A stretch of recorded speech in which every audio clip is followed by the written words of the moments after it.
It is my pleasure to introduce today's moderator, Ms. Manisha Bambal. Ms. Manisha Bambal, a dedicated and seasoned educator, Ms. Manisha has devoted over 2 decades to nurturing young minds through the lens of Hindi literature. A postgraduate in Hindi with a B.Ed from Madhya Pradesh, she serves as a head of Department of Hindi with 20 years of distinguished service in the teaching profession. For the past 11 years, Ms. Bambal has been actively involved in the CBSE Class 10 and AHE evaluation processes, demonstrating a commitment to academic excellence and integrity in assessment standards. Her passion lies not only in teaching but also in truly understanding and supporting her students, guiding them through challenges with empathy and wisdom. Beyond the classroom, Ms. Bambal is a connoisseur of poetry and dance, often weaving creativity into her teaching methods. Her amicable relationships with students, parents, and colleagues have earned her deep respect and several accolades, including Guru of Calm and Compassionate, awarded by her school. A special school honor for guiding students to a perfect 100 out of 100 in Hindi. She plays a strategic role in curriculum development, serving as a committee member for all school branches, and shoulders the critical responsibility of classroom observation and mentorship for Hindi educators across the institution. Hearty welcome, Ms. Manisha. Please proceed. The stage is yours.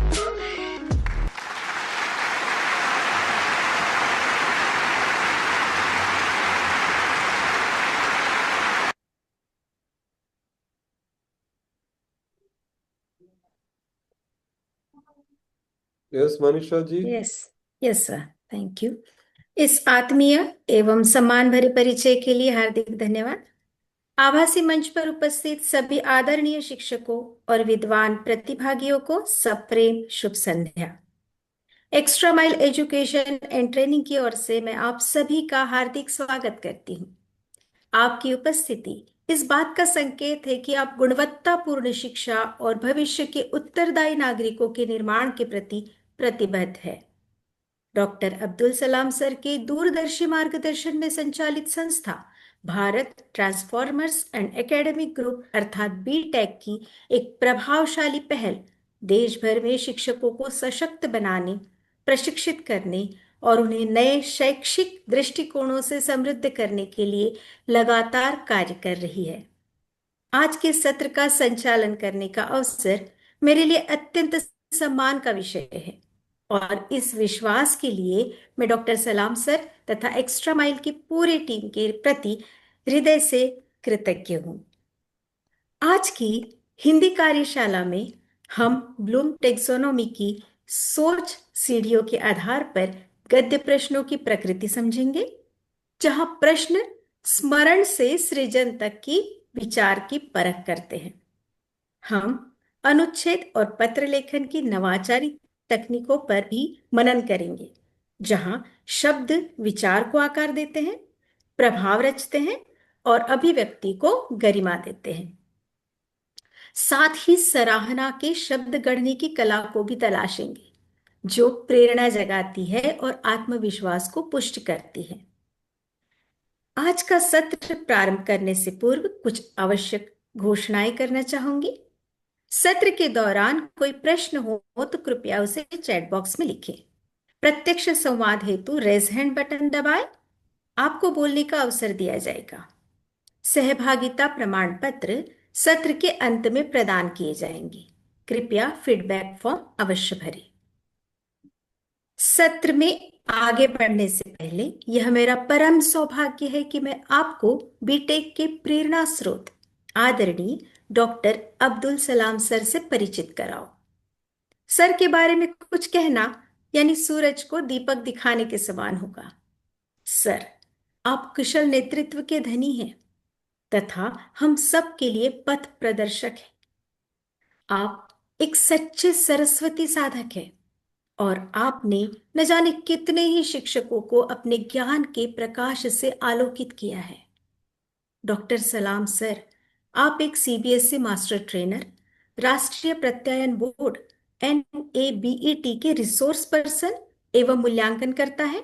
इसके साथ ही आप extra mile education and training तथा Bharat transformers academy BTech के संस्थापक एवं मुख्य कार्यकारी अधिकारी अर्थात सीईओ भी है। सर, हम सभी आपके सानिध्य को अपना सौभाग्य मानते हैं। अब मैं आपसे अनुरोध करती हूँ कि आप सत्र में उपस्थित सभी को संबोधित करें। ओवर टू यू सलाम sir. Thank you, Manisha, and respected Milind sir and Viju sir, everybody who have joined. Hearty welcome and best wishes to you for this, exam-focused session.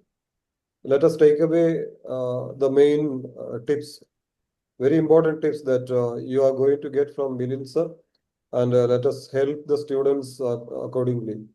Wish you all the very best. Thank you so much for joining once again. Hearty welcome to Extra Mile Education Training and over to you, Manisha ma'am. Thank you. Thank you sir. आपके प्रेरणास्पद विचारों और शिक्षा के प्रति आपके सतत समर्पण के लिए हार्दिक धन्यवाद सर। हमारे साथ आज एक और विशिष्ट अतिथि जुड़े हैं, आदरणीय Shri Biju S Pillai sir. Sir, आपके बारे में जितना कहे उतना कम है। आपकी सरस्वती साधना एवं शांत स्वभाव सभी को प्रभावित करते हैं। आप धैर्य एवं ज्ञान की मूर्त है। वर्तमान में आप श्री चित्रा पब्लिक स्कूल तिरुवनंतपुरम के सम्माननीय प्राचार्य पद पर आसीन हैं। आप विद्यालय नेतृत्व के क्षेत्र में एक सशक्त स्तंभ है। सर, आपका यहाँ हार्दिक स्वागत है। कृपया अपने विचारों से हमें समृद्ध करें। Over to you Biju sir. Thank you, Manisha ma'am. Most respected Program Director Dr. Abdul Salam sir, today's resource person Malik Jaydev sir, and all other educators, especially the educators, those who have participated from different angles to this extra mile education training. We have already completed one session regarding the board examination, that is, I think, Padabandha and Samas. So, my dear teachers, this is a golden opportunity where we can score the maximum marks, if possible 100 out of 100. So how to train them, that depends upon each and every part of the question paper we concentrate towards. So today we are concentrating on Rasnatmak and Patralekan and other areas also. So this is the way how we can train the board examination and also the pre-board. That is the 9th children, those who are getting ready for the board examination children, for them also, how to focus and how to score each and every mark from that particular question paper. That depends upon the way you teach, and that guidance you will get from today's session. Milan Jaydev sir will help in all the ways. Thank you. Thank you, ma'am. Manisha ma'am, back to you. Thank you sir, धन्यवाद। आपके विचारों ने इस सत्र को नई दृष्टि प्रदान की है। लंबे इंतजार के बाद अब वह क्षण सामने है जिसकी राह में हर निगाह टिकी हुई है। प्रतीक्षा का दौर पूरा हुआ। अब अवसर है आपके इस सत्र के आनंद के साथ आगे बढ़ने का। आज के इस सत्र में यह बताते हुए मुझे विशेष प्रसन्नता हो रही है कि हमारे सम्माननीय मुख्य वक्ता श्री मिलिंद जाधव सर हमसे जुड़ चुके हैं। हम सब उनके ज्ञानवर्धक मार्गदर्शन की प्रतीक्षा कर रहे थे। आइए उनका हार्दिक स्वागत करें। जाधव सर हिंदी, संस्कृत और मराठी तीनों भाषाओं के गहन अध्येता और प्रखर अध्यापक हैं। आप विगत 29 वर्षों से सीबीएसई, आईसीएसई, कैम्ब्रिज तथा महाराष्ट्र राज्य मंडल में शिक्षण कार्य कर रहे हैं। मुंबई सल्तनत ऑफ ओमान और किंगडम ऑफ बहरीन में आपका अध्यापन कार्य अत्यंत प्रशंसनीय रहा। वर्तमान में आप राजकोट, गुजरात में स्थित द गैलेक्सी एजुकेशन सिस्टम के कैम्ब्रिज विभाग में अपने ज्ञान का आलोक बिखेर रहे हैं। शिक्षा के क्षेत्र में आपका योगदान बहुआयामी है। आपने 25 से अधिक शैक्षणिक पुस्तकों का लेखन किया है जो चेतना पब्लिशर्स द्वारा प्रकाशित हुई है। आप एक प्रखर वक्ता, लेखक और कवि भी हैं जिन्होंने अब तक 50 से अधिक शिक्षक कार्यशालाओं का सफल आयोजन किया है। आपको रोटरी क्लब, दीनदयाल संस्था, रविंद्र शिक्षक पुरस्कार, बीएनएचएस द्वारा शिक्षक सृजन पुरस्कार और ओमान राजदूतावास द्वारा सृजन कवि पुरस्कार प्राप्त हुए हैं। साथ ही आपको भारत के पूर्व राष्ट्रपति डॉक्टर एपीजे अब्दुल कलाम जी के कर कमलों से शिक्षक सम्मान पुरस्कार भी प्राप्त हुआ है। यह किसी भी शिक्षक के लिए अत्यंत गौरव की बात है। आपके साहित्य गुरु रहे डॉक्टर धर्मवीर भारती, जिनके स्नेह और मार्गदर्शन में आपने जयशंकर प्रसाद जी की कामायनी का मंचन किया। आपने आकाशवाणी पर साक्षात्कारकर्ता के रूप में भी अपनी विशेष पहचान बनाई और बहरीन, ओमान, दुबई, कतर सहित Singapore, Malaysia, Japan, America, Europe, Germany और भूटान जैसे देशों में भारत की सांस्कृतिक समृद्धि का परिचय कराया है। आदरणीय मिलिंद जाधव सर ऐसे व्यक्तित्व है जिन्होंने ज्ञान, रचनात्मकता और भारतीय सांस्कृतिक मूल्यों को अपने जीवन का आधार बनाया है। भाषा, साहित्य और शिक्षा के क्षेत्र में उनका सृजनशील योगदान हम सभी के लिए प्रेरणा का स्रोत है। उनकी सरल वाणी, विनम्र आचरण और ज्ञानमय दृष्टि सदैव विद्यार्थियों एवं शिक्षकों को मार्ग दिखलाती है। ऐसे सम्माननीय गुरु का हमारे बीच होना वास्तव में सौभाग्य की बात है। हम सब मिलकर उनका हार्दिक अभिनंदन करते हैं। इस आभासी मंच पर आपका स्वागत है sir. Over to you Milind sir.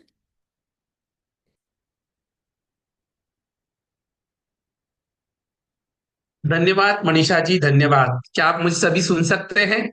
सुन सकते हैं आप मुझे? देख सकते हैं जी? जी सर। Yes, sir. जी जी सर। मनीषा जी, आपका हार्दिक धन्यवाद, जिन्होंने आपने इतना सुंदर और प्रभावशाली परिचय मेरा प्रस्तुत किया। आपके शब्दों की मिठास और स्पष्टता ने मेरे मनोबल को और भी प्रबल किया है। धन्यवाद जी, आपका धन्यवाद। मैं धन्यवाद डॉक्टर सर। सलाम और प्रधानाचार्य बिजू पिल्लई का हार्दिक धन्यवाद व्यक्त करना चाहता हूं कि जिन्होंने मुझे इस कार्यशाला का आयोजन करने का सुअवसर प्रदान किया। आपके स्नेह और सहयोग से यह अनुभव अत्यंत लाभकारी एवं प्रेरणादायक रहेगा। धन्यवाद जी, धन्यवाद। अब हम अपने पुनित शैक्षिक कार्य की ओर बढ़ते हैं। आप सभी की अनुमति है? आप सभी की अनुमति है मनीषा जी? जी सर जी, कृपया आगे बढ़िए। मैं पीपीटी शेयर कर रहा हूं, आप देख सकते हैं? देख सकते हैं पीपीटी सभी? जी हाँ सर। जी। जी सर। आप सभी का स्वागत है इस आभासी मंच पर। सुस्वागतम, सुस्वागतम, सुस्वागतम। अब मैं आगे बढ़ रहा हूं। देखिए, हम हमेशा देखते हैं और करते आ रहे हैं कि जब हम किसी पुनीत पावन शैक्षिक कार्य हो या धार्मिक कार्य हो, कोई भी कार्य हो, उसकी शुरुआत जब करते हैं तब माँ सरस्वती के वंदन से करते हैं, ताकि क्या हो, ज्ञान और प्रेरणा का प्रवाह आगे की ओर बना रहे। ज्ञान और प्रेरणा का प्रवाह हमें आगे की ओर ले जाना है, इसलिए हमें माँ शारदा की हम वंदना करते हैं। आप सभी अपने अपने इष्ट देवता को नमन करेंगे, स्मरण करेंगे। और मैंने शारदा वंदना लिखी है, ये नई है, अभी नई वाली लिखी है, आपको अच्छी लगेगी। चैट बॉक्स के माध्यम से मैं आपकी प्रतिक्रियाएं जानना चाहूंगा। आप सभी कुशल अध्यापक यहाँ पर उपस्थित है। देखिए, शारदा वंदना। वीणा धुन से जाग उठे मन के मधुर विचार, माँ शारदा की कृपा से मिटते जन्म अंधार। श्वेत वसन में दीखती चांद सी कोमल छवि, माँ की मंद मुस्कान में छिपी करुणा लहरी। ज्ञान दीप जला दे माँ मन का हर भ्रम दूर, शारदा स्मरण मात्र से हो जीवन भरपूर। शारदा स्मरण मात्र से हो जीवन भरपूर। दया धारा बरसा कर माँ मन को दे शांति, शारदा वंदन करते ही मिटती हर भ्रांति। शारदा वंदन करते ही मिटती हर भ्रांति। मिलिंद कहे शारदा माँ, बुद्धि सबको दे न्यारी, बुद्धि सबको दे न्यारी। हिंदी शिक्षक पर बरसाई, ज्ञान ज्योति अपार भारी। हिंदी शिक्षक पर बरसाई, ज्ञान ज्योति अपार भारी। कैसा लगा आप सभी को ये शारदा स्तवन? हाँ जी मनीषा जी, बहुत क्या सुंदर कह रहे हैं सर, हमारे बहुत सभी सुंदर, अति सुंदर। वेरी गुड अनुभवी सर, शिक्षक वेरी सभी? नाइस। बहुत अच्छे यस कमेंट्स आ रहे हैं सर, बहुत बढ़िया, यस। सबको पसंद आया सर जी। हाँ, शुक्रिया जी, शुक्रिया जी। आप सभी हिंदी भाषा के अध्यापक हैं।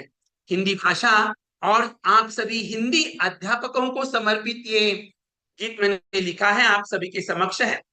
हिंदी की संवेदना करती मन उजियार, शिक्षक उसके साधक है, ज्ञान दीप के द्वार। अक्षर अक्षर दीप सा राह नहीं दिखलाए, हिंदी गुरु की वाणी से सारा जग हर्षाए। शब्द रहे जब शस्त्र से सजग करे व्यवहार, हिंदी शिक्षक बांधते संस्कृति का आधार। स्नेह सींच जब गुरु करे उगे ज्ञान के फूल, हिंदी बगिया खिल उठे मिटे अज्ञान का शूल। हिंदी बगिया खिल उठे मिटे अज्ञान का शूल। ये सब गीत आप सभी अध्यापकों को समर्पित है। आप सभी ध्यान रखिएगा मैं क्या कह रहा हूं। आप सभी कुशल, कुशाग्र, कुशल, कुशाग्र, प्रवीण, दक्ष और पारंगत अध्यापक है। देखिए, आप सभी कुशल, कुशाग्र, दक्ष, पारंगत अध्यापक है और प्रवीण अध्यापक है। 5 विशेषण मैं आपसे जोड़ रहा हूं। देखो, आप सभी कुशल, कुशाग्र, प्रवीण, दक्ष और पारंगत अध्यापक है जी। तो देखिए, ये विशेषण मैंने आपको जोड़ दिए। कौन कौन से जोड़े मनीषा जी मैंने विशेषण? कुशल, कुशल, कुशाग्र, प्रवीण, प्रवीण, पारंगत, दक्ष दक्ष, और पारंगत। पारंगत। चैट बॉक्स में लिख सकते हैं अध्यापक सब, आपके विशेषण है, आप लिख सकते हैं कुशल, कुशाग्र, प्रवीण, दक्ष और पारंगत। तो देखिए आप कैसे कुशल है। देखिए, कुशल है। अब देखिए, कुशल शब्द वहां पर है, कुशाग्र भी है। आप जानते हैं कुशल और कुशाग्र शब्द कैसे आया हिंदी में? हाँ जी मनीषा जी, कोई जानता है कुशल और कुशाग्र शब्द हिंदी में कैसे आए? आपको पता होगा, देहातों में, ग्रामों में, ग्रामीण अंचल में वहां पर कुशा नाम की घास होती है। कुशा नाम की क्या होती है? उससे झाड़ू बुहार हम सब बनाते हैं।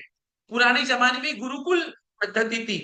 गुरु अपने शिष्य को कुशा नामक घास बीन कर लाने के लिए कहते थे, और जो अच्छे से बीनकर कुशा नामक घास लाता था उसे गुरु कहते थे कुशल। कुशा का कुश और ल यानी लाना, कुशा का कुश और ल यानी लाना। जो कुशा को कुशलता से लाता था उसे गुरु कहते थे कुशल। तो ये अध्यापकों के लिए शब्द है। कुशल सिद्धहस्त है हम। कुशाग्र क्या है? कुशा तो घास है, अग्र यानी आगे का, आगे का भाग, सिर का भाग, वो कैसे होता है? तीक्ष्ण होता है, शार्प, तीक्ष्ण होता है। हमारी बुद्धि भी तीक्ष्ण होती है, शार्प होती है, तल्लख होती है। तो जो बुद्धिमान होता है उसे हम कुशाग्र कहते हैं। सो आप सभी शिक्षक कुशल है, कुशाग्र है। देखा आपने, ये सराहना वाले शब्द है, कैसे हिंदी में आए हैं। इन शब्दों का प्रयोग मैं आपके लिए कर रहा हूं।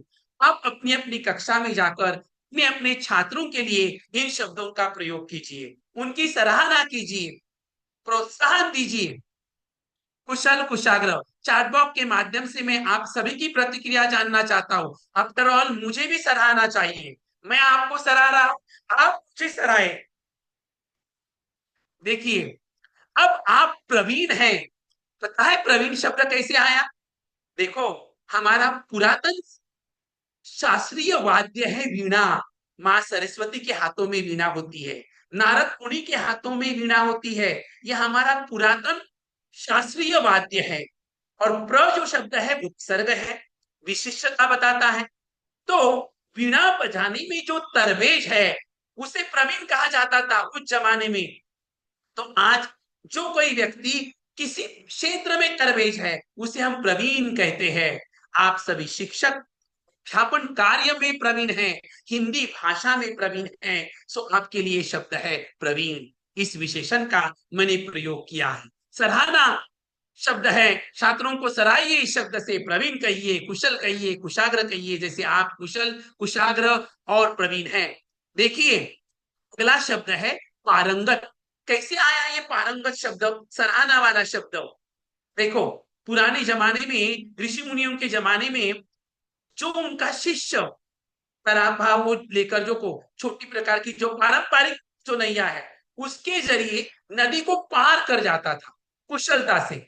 गत यानी जाना, गत यानी जाना, पार यानी नदी के पार, तालाब के पार, उस छोर, दूसरी छोर की ओर, तो उसे पार गत, पार गया यानी पारंगत, उसे ऋषि कहते थे पारंगत है। सो आप सभी शिक्षक भी अपने अपने क्षेत्र में अध्यापन कार्य में पारंगत है। सो इसीलिए मैंने आपके लिए ये समर्पक विशेषण प्रयुक्त किया कि आप पारंगत है। दक्ष, आप सभी अध्यापक दक्ष है। दक्ष हमारा पुराना धातु है हस्त, हस्त से बना हस्त, हस्त यानी हाथ, और उसे दस्त भी कहते हैं, दस्त, दस्तखत, आपने शब्द सुना होगा, दस्तखत, दस्तखत कीजिए, दस्तावेज यानी दस्तखत यानी हाथ से किए हुए हस्ताक्षर, बराबर, हस्ताक्षर और दस्तखत। तो दक्ष यानी दक्षिण भी, हाथ, जो हाथ से कारीगरी करने में निपुण होता है वो होता है दक्ष। तो पुराने जमाने में शिल्पी हुआ करते थे, आर्किटेक्चर, हमारा जो सांस्कृतिक वारसा है तो उसमें देखो शिल्पी हुआ करते थे, उनके लिए शब्द प्रयुक्त होता था दक्ष। लेकिन आज वर्तमान समय में जो कोई व्यक्ति अपने अपने क्षेत्र में किसी भी विषय में प्रवीण है, कुशल है, सिद्धहस्त है, उसे हम दक्ष कहते हैं। क्या कहते हैं? दक्ष।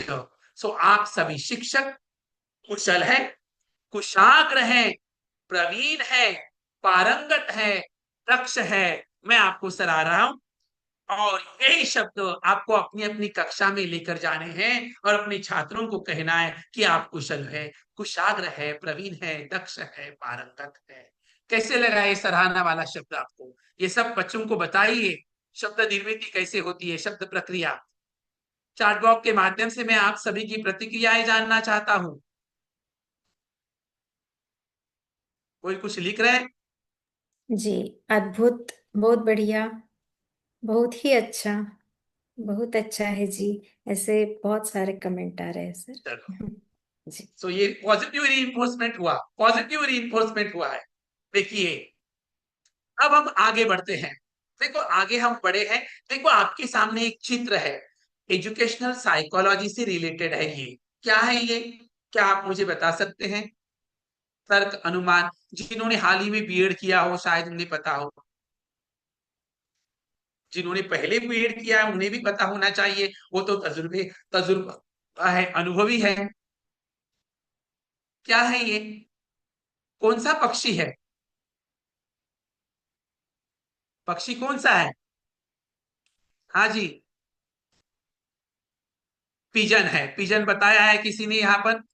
देखिए स्किनर एक शैक्षिक कौन थे? शिक्षा शास्त्री थे, शिक्षा शास्त्री थे स्किनर, उनका नाम था स्किनर।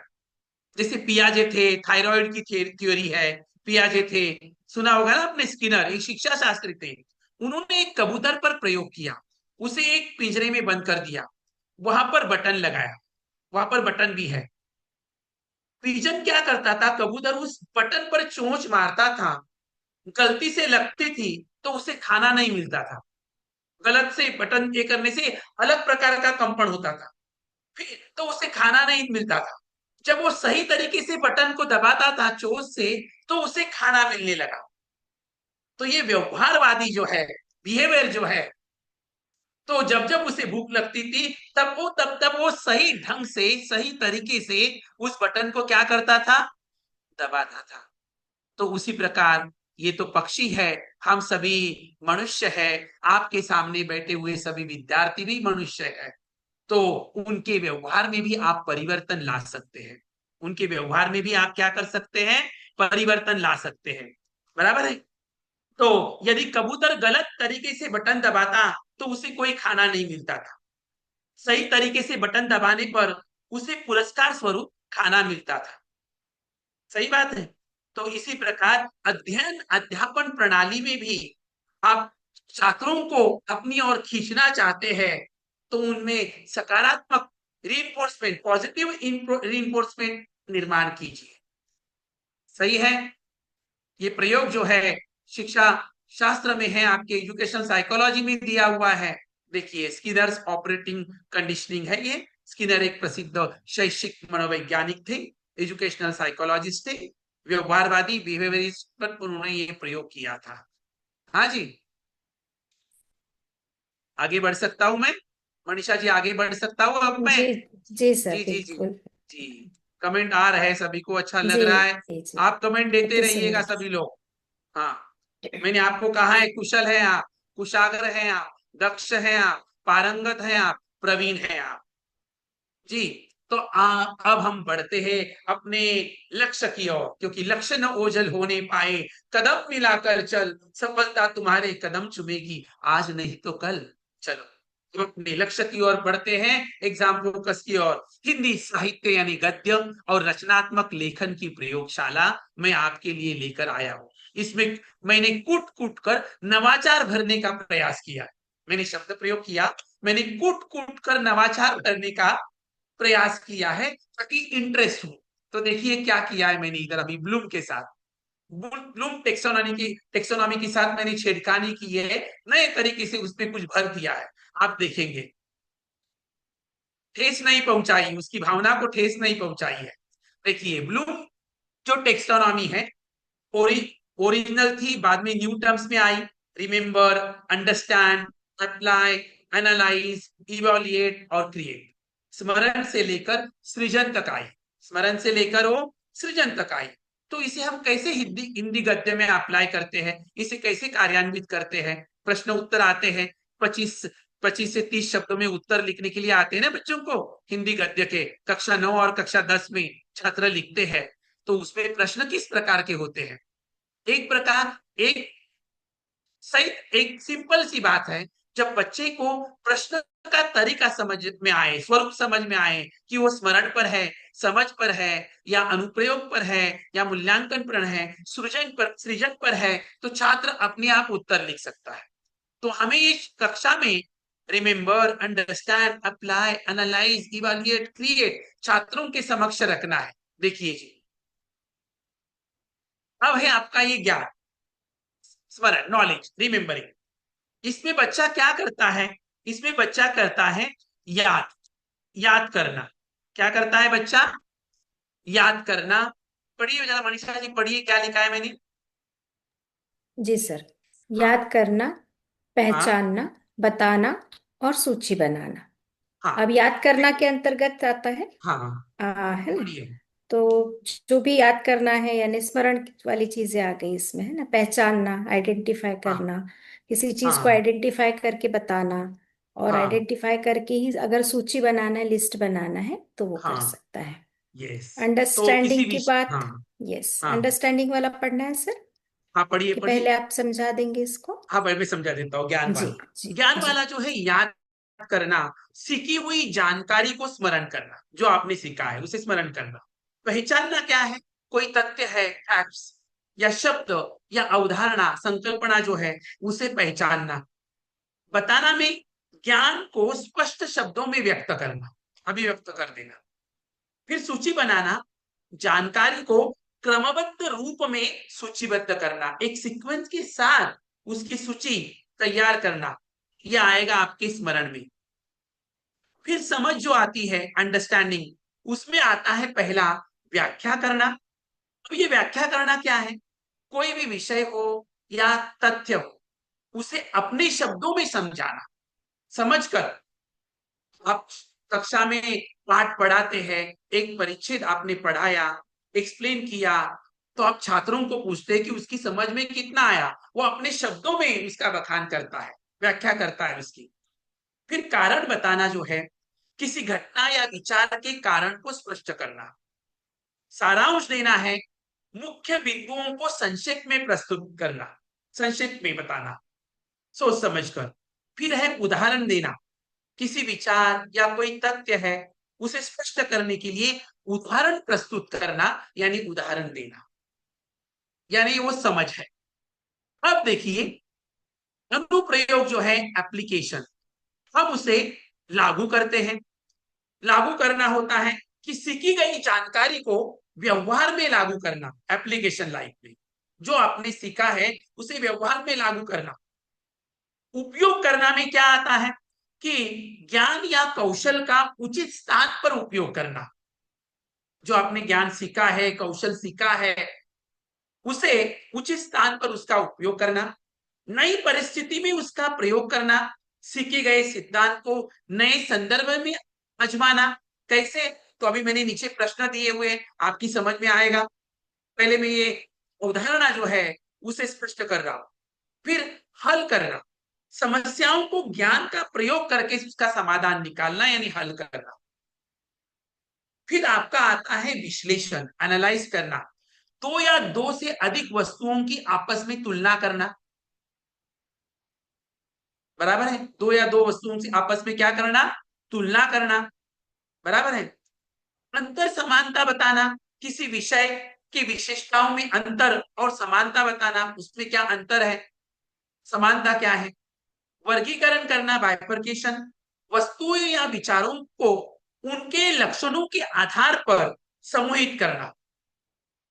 उनके लक्षण क्या है, उस प्रकार उनकी कैटेगरी बनाना, वर्गीकरण करना, बाइफरकेशन।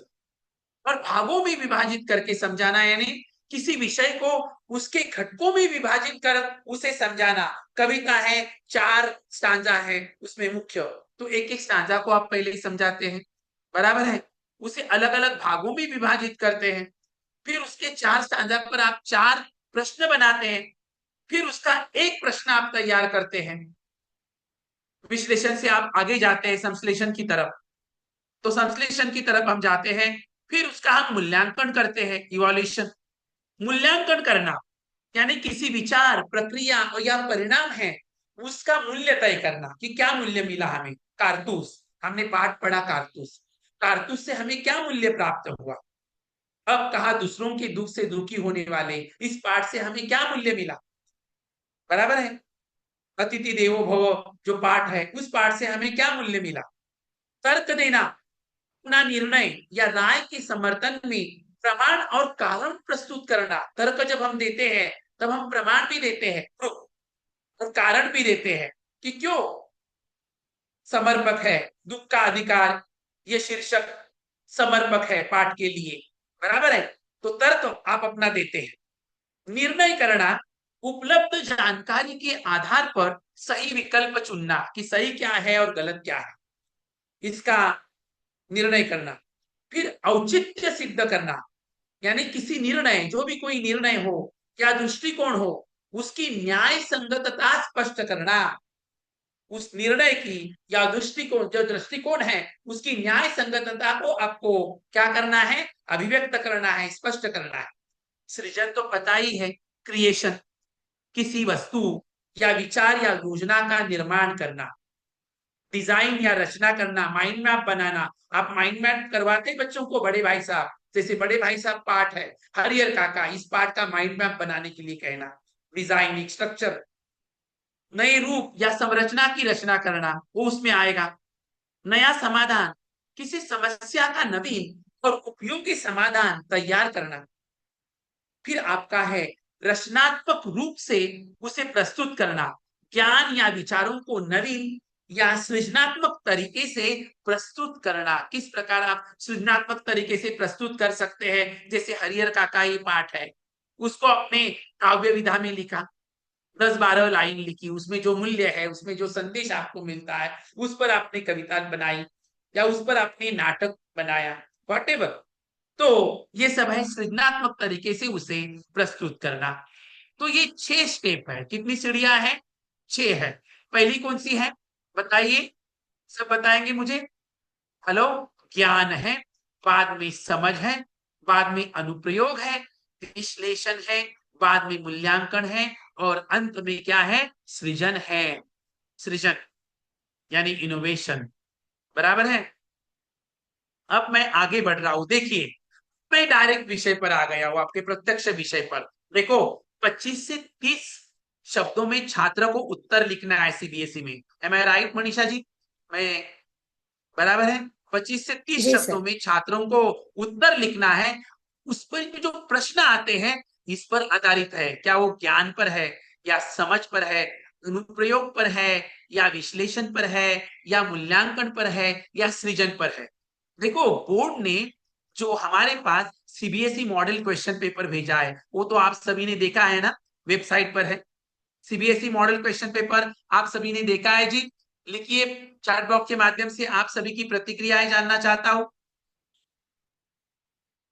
बताइए, बताइए मुझे। यस। यस। किसी ने प्रश्न लिखा है, मूल्य और मूल्यांकन सेम कैसे होगा? सही बात है, मूल्य और मूल्यांकन सेम नहीं होगा। उस पाठ से आपको क्या मूल्य मिलता है, मूल्य मिलना, मूल्य निकालना और बाद में मूल्यांकन करना, उसे इवैल्यूएट करना, ये दोनों अलग अलग प्रवाह है। ये एक प्रवाह नहीं है, ये अलग अलग प्रवाह है। मूल्यांकन जब हम करते हैं तब हम क्या करते हैं, कोई मुझे बता सकता है? मूल्यांकन करते हैं तो कोई किसी विचार या प्रक्रिया या परिणाम का पहले हम मूल्य तय करते हैं। उसका हम पहले क्या करते हैं? मूल्य तय करते हैं। फिर आपने जो मूल्य तय किया, जो निर्णय आपने लिया, जो राय आप दे रहे हैं, उसके समर्थन में आप प्रमाण या कारण प्रस्तुत करते हैं, और उपलब्ध जानकारी के आधार पर आप सही विकल्प का चयन करते हैं।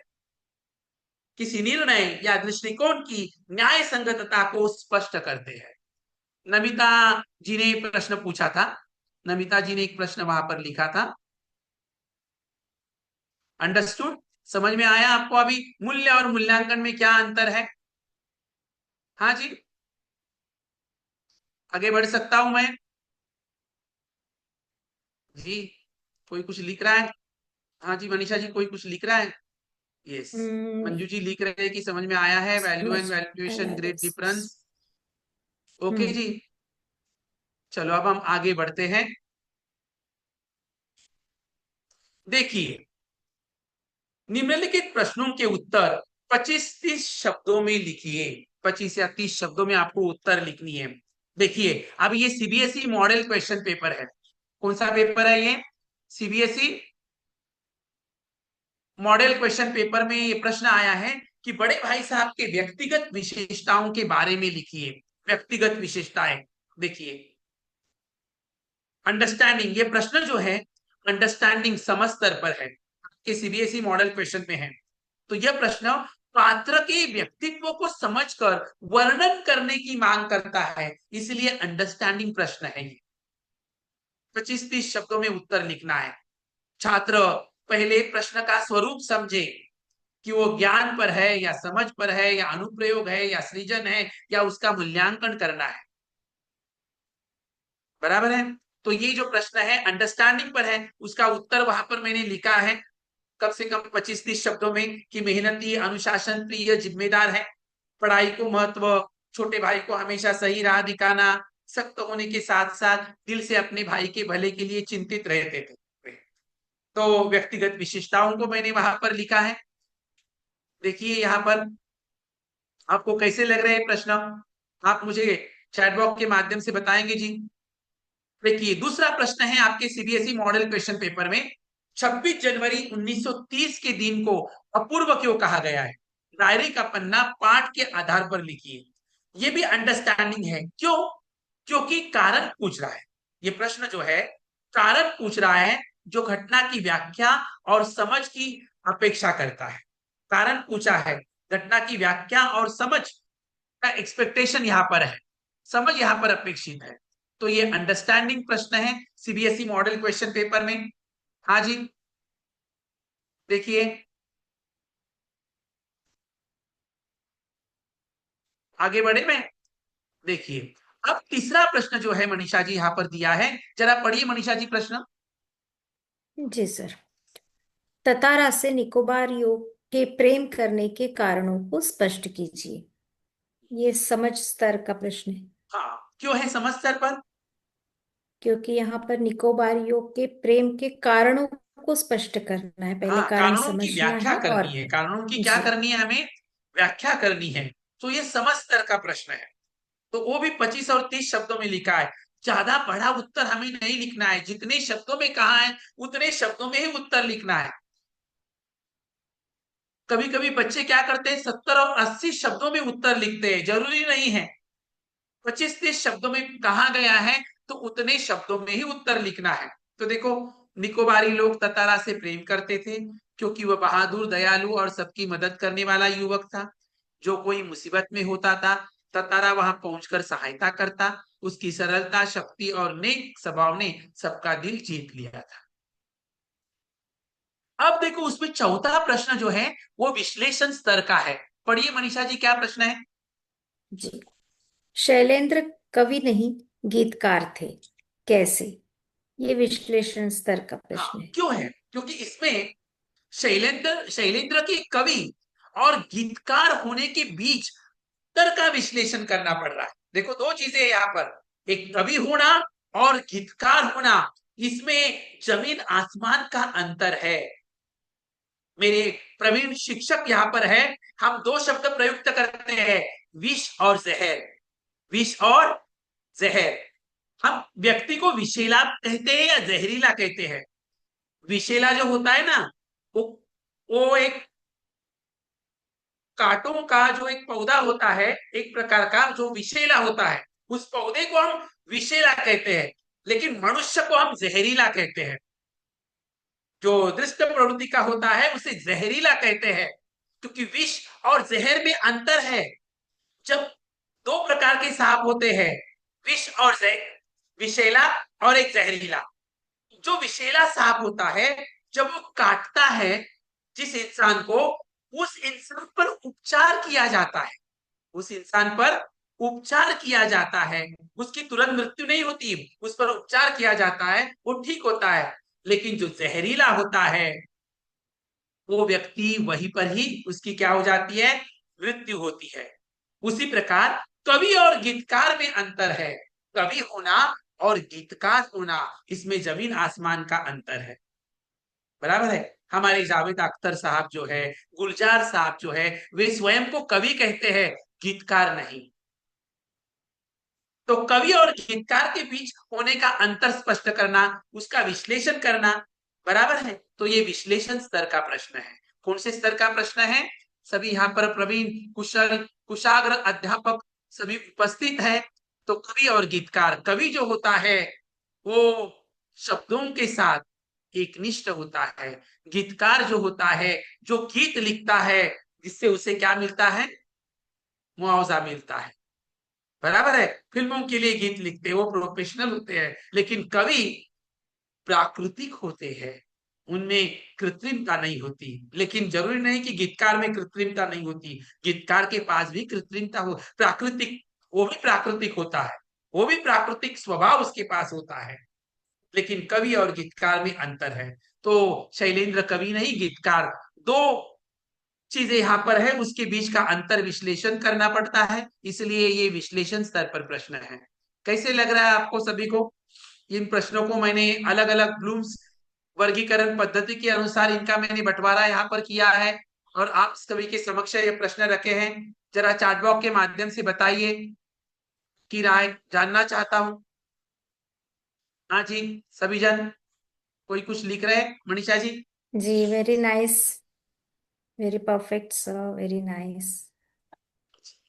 अभी मैंने उस सीबीएसई मॉडल क्वेश्चन पेपर के बाहर से प्रश्न मैंने लिए हैं, पाठों में से, आपके गद्य में से।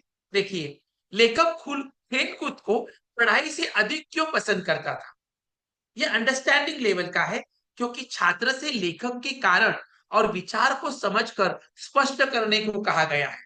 देखो, हम आमतौर पर कक्षा में क्या करते हैं, ट्रेडिशनल वे से पढ़ाते हैं, प्रश्न देते हैं, उत्तर लिखवाते हैं, लेकिन वो प्रश्न का स्वरूप क्या है, किस प्रकार का प्रश्न है, ब्लूम्स क्या कह रहा है, उसके बारे में हम छात्रों को अनभिज्ञ ही रखते हैं कभी कभार। इसलिए छात्रों को उस प्रश्न का उत्तर लिखने में दिक्कत होती है। पहले छात्र को उस प्रश्न का स्वरूप समझाइए, वो ज्ञान पर आधारित है या समझ पर या अनुप्रयोग या मूल्यांकन या सृजन। हाँ जी, जब प्रश्न का स्वरूप बच्चा समझेगा तो छात्र आहिस्ता आहिस्ता आहिस्ता उस प्रश्न का उत्तर लिखने में पारंगत होगा, दक्ष होगा, वो प्रवीण होगा, कुशल होगा। सही है? कोई कुछ लिख रहे है, कोई कुछ लिख रहे है? यस, बहुत खूब क्या? ज्ञानवर्धक, वेरी नाइस। रचनात्मक लेखन खंड के बारे में बताइए, ऐसा हाँ, वो बोला आएगा, गया अभी है। रचनात्मक भी बिल्कुल आएगा। बिल्कुल। धीरे धीरे रे मना, धीरे सब कुछ होए। देखिए, भाई साहब के बार बार फेल होने से लेखक के व्यवहार में क्या परिवर्तन आया? अंडरस्टैंडिंग लेवल का प्रश्न है। छात्र से लेखक के व्यवहार में हुए परिवर्तन को समझकर बताने को कहा गया है। देखिए, प्रश्न का स्वरूप छात्रों को समझाइए, और ये समझाते समझाते कुछ प्रश्न छात्रों के सामने रखिए, बच्चा जब पारंगत होगा, और उन्हें कहिए इन प्रश्नों को समझ स्तर पर वर्गीकरण करो। इन प्रश्नों का ब्लूम्स के आधार पर प्रश्नों का वर्गीकरण करने के लिए छात्रों को कहो। छात्र अपने आप प्रश्न का उत्तर भी तैयार करेगा। जब ब्लूम्स का स्वरूप उन्हें समझ में आएगा, तब छात्र उसका उत्तर भी तैयार करेगा। समझ में आया? देखिए, यदि आपको 26 जनवरी 1931 जैसी किसी ऐतिहासिक घटना को आज के छात्रों तक पहुंचाना हो, तो आप कौन सा तरीका अपनाएंगे? आज के छात्रों, अनुप्रयोग है, एप्लीकेशन है। छात्र ने डायरी का एक पन्ना इस पाठ से जो कुछ सीखा, सिद्धांत सीखा, ज्ञान प्राप्त किया, उसे व्यवहारिक रूप में लागू करने के लिए कहा गया है। छात्र अपने शब्दों में लिखेगा। प्रयोग करना, अपने शब्दों में लिखना, मैं समझकर, खुद को उसमें रखकर। देखो, मैं वीडियो, पोस्टर, नाट्य प्रदर्शन, डायरी लेखन जैसी गतिविधियां करवाऊंगा, ताकि छात्र उस समय का संघर्ष जीवंत रूप से महसूस कर सके और स्वतंत्रता का महत्व समझे। हाँ जी। सर, यहाँ पर हाँ, शालू मैम कह रहे हैं कि स्लाइड स्लाइड शो कर दीजिए, क्योंकि आई थिंक वो स्लाइड पूरी बड़े रूप में नहीं दिखाई दे रही है। स्लाइड नहीं शो दिख रही कर है? दीजिए। अच्छा, स्लाइड शो छोटा छोटा उसमें रूप, नहीं हाँ दिख जी। रही है क्या उनको? जी। अच्छा अच्छा, तो मैं इस स्लाइड को निकाल देता हूँ और दूसरी जो स्लाइड है उसे ले लेता हूँ, चलेगा? स्लाइड शो में जाइए। प्रेजेंट में हाँ, इसमें करेंगे। ये पीडीएफ है, वर्ड फाइल में ले लेता हूँ। वर्ड फाइल ले लूँ? हाँ जी, वर्ड फाइल चलेगा ले लूँ?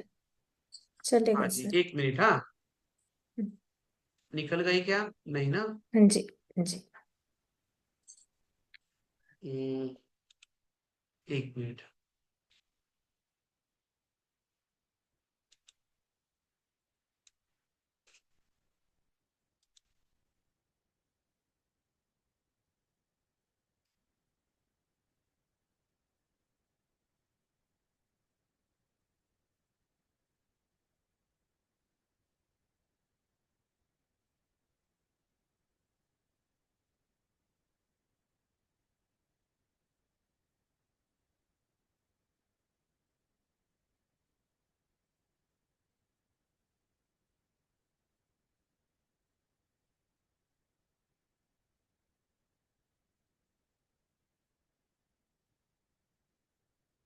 हाँ,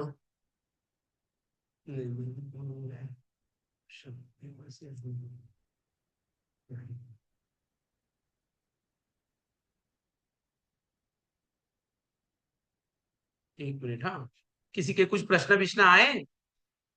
हाँ, क्या कह रहे कुछ हैं कोई? हाँ, पुष्पा मैम कह रहे हैं कि अभी सीबीएसई कार्यशाला में अध्यापकों को भी यही सिखाया जा रहा है। ब्लूम्स टेक्सोनोमी के बारे में आई हाँ थिंक जी, हाँ। बात कर रही है। जी। अच्छा अच्छा, 1 मिनट। हाँ, मैं फाइल लेनी है, वर्ड फाइल मेरी। हाँ जी, है। दूसरे नंबर पे है।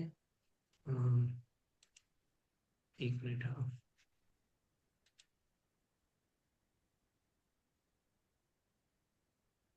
हाँ जी, आ गई फाइल अभी। जी सर। वो फाइल आने में वक्त लग रहा है, वो आ रही क्या नहीं पता नहीं। एक मिनट। हाँ, फाइल आने में वक्त लगेगा। हाँ, वही प्रेजेंटेशन रहने दीजिए अन्यथा। अम, वही रहने दूं। जी, एक मिनट में रहने इसको दीजिए ये सर। कर दिया। इसका स्लाइड शो में मैंने इसको लिया।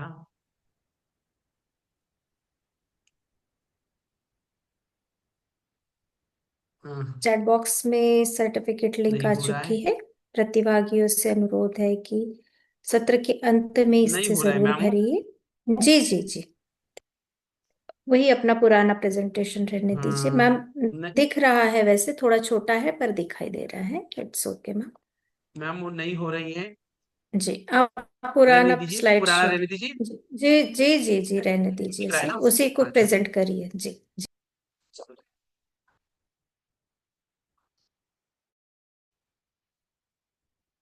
हाँ, मैंने निकाला। हाँ जी, चलो मैं आ गया हूँ। वो अभी फिर से पुराना वाला रखू ना। जी जी बिल्कुल सर। चलेगा ना, आया है अभी। हाँ, लोड हो रहा है सर। जी, आ गया सर। हाँ जी, जी देखिए, ये तो हमने किया था। ये वाला देखा था हाँ हमने, जी खेल सर। कूद का देखा था। हम्म, हाँ, देखिए, अब अगला प्रश्न देखिए। इसमें दिया है मूल्यांकन का। आपके अनुसार हम्म, 26 जनवरी 1931 को स्त्रियों की भूमिका अधिक प्रभावशाली क्यों सिद्ध हुई? स्त्रियों की जो भूमिका है, तर्क दीजिए। ये मूल्यांकन का प्रश्न है। देखिए, इसमें छात्र से तर्क पूर्वक मूल्यांकन करना है, इवोल्यूशन, और कारण बताने को कहा गया है। तो ये मूल्यांकन पर आधारित ये प्रश्न है। इस प्रकार के प्रश्न भी आपके प्रश्न पत्र में रह सकते हैं। अभी देखो, अनुप्रयोग पर ततारा मामिरों का प्रश्न है। यदि आपके समाज में भी किसी परंपरा के कारण दो लोग अलग किए जा रहे हो, तो ततारा मामिरों की कथा से आप क्या सीखकर उसे कैसे दूर करेंगे? इसमें छात्र से कथा से सीख लेकर वास्तविक जीवन में समस्या समाधान करने को कहा गया है। तो देखो, अपने शब्दों में उत्तर लिखना है। लोगों को प्रेम, समानता, मानवीय दृष्टि का महत्व समझाएंगे। बातचीत, जागरूकता, समुदाय की सहभागिता से गलत परंपराएं बदलने से समाज मजबूत होता है। प्रेम और सम्मान किसी भी नियम से ऊपर है। अपने शब्दों में उत्तर लिखेंगे। फिर ये ततारा वामिरों पर एक मूल्यांकन का और एक प्रश्न है कि क्या आपको लगता है कि ततारा वामिरों का बलिदान अनावश्यक था या सामाजिक परिवर्तन के लिए आवश्यक था? अनावश्यक था या सामाजिक परिवर्तन के लिए आवश्यक? देखो, ये मूल्यांकन पर आधारित प्रश्न है कि तर्कपूर्ण निर्णय लेना है और कारण सहित मूल्यांकन करना है। इस प्रकार के प्रश्नों से छात्रों को परिचित करवाइए। सृजन पर देखो, कल्पना कीजिए कि वामिरों ने कतारा को खोजते हुए अपनी अंतिम रात डायरी में कुछ लिखा हो। वामिरों ने ततारा को खोजते हुए अपनी अंतिम रात डायरी में कुछ लिखा हो। वह वे क्या लिखती? तो वो क्या लिखती? देखो, इसमें छात्र से नई रचनात्मक कल्पना और लेखन करने को कहा गया है। कि वो लिखती, मैंने लिखा, ततारा, समुद्र की हर लहर मुझे तुम्हारी ओर बुलाती है। आज भी वही चट्टान मुझे तुम्हारे कदमों की आहट सुनाती है। यदि तुम नहीं मिले तो मैं भी उसी राह चल पड़ूंगी जहां तुम्हारी प्रतीक्षा समाप्त होती है। देखिए, तो नई रचनात्मक कल्पना करने के लिए छात्रों को प्रेरित कीजिए। एक एक परीक्षण पढ़ाई और ब्लूम्स के अनुसार कक्षा में छात्रों का बंटवारा कीजिए। आप कोई लेसन पढ़ा रहे, ज्ञान पर आधारित एक ग्रुप बनाइए। आपका स्मरण है, आपका मूल्यांकन है, अनुप्रयोग है, इवोल्यूशन है, सृजन है, ऐसे अलग अलग 6 ग्रुप बनाइए और उनको अलग अलग प्रकार के ग्रुप्स के अनुसार प्रश्न तैयार करने के लिए छात्रों को प्रेरित करिए। इसे एक पाठ पढ़ाने के बाद इस प्रकार की गतिविधि को आप करवा सकते हैं। ये शैलेंद्र का अंडरस्टैंडिंग पर प्रश्न है। शैलेंद्र को फिल्म निर्माण में किन कठिनाइयों का सामना करना पड़ा। फिर देखो विश्लेषण का प्रश्न, देखिए विश्लेषण देखो क्या किया है। पढ़िए मनीषा जी क्या लिखा है। जी सर। राज कपूर की अभिनय कला और शैलेंद्र की लेखन शैली दोनों कैसे मिलकर तीसरी कसर को श्रेष्ठ बनाती है। देखो विभिन्न तत्वों के संबंध और उनके योगदान का विश्लेषण करने के लिए कहा है। तो ये विश्लेषण पर आधारित प्रश्न है। सुलेमान का उदाहरण पाठ में दिया गया है, क्यों? तो ये अंडरस्टैंडिंग है।